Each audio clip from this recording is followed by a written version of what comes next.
Welcome to The Explainer. Today, we are diving headfirst into a new era of health. We're talking about a world that's focused not just on living longer, but on living better for longer.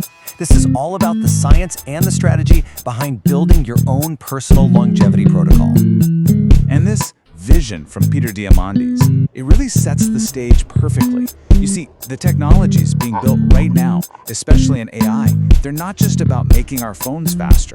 They're creating the very foundation to solve humanity's biggest, thorniest problems. And one of the biggest is aging itself.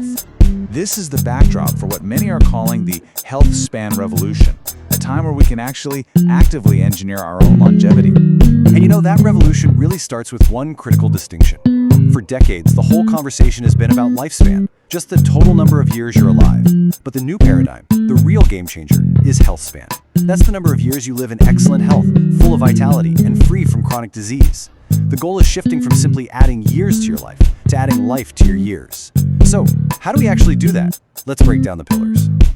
Okay, so it all starts with what is probably the most powerful and, honestly, the most overlooked organ for longevity, your skeletal muscle. And no, it's not just for lifting heavy things. Think of it as the very engine of your metabolic health.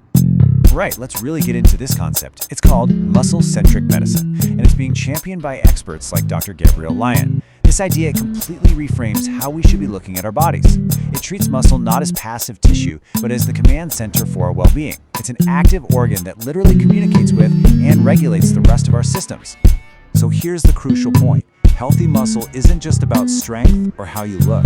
It's about deep, systemic, metabolic health. Your muscles act like a giant sponge for glucose, helping to keep your blood sugar stable.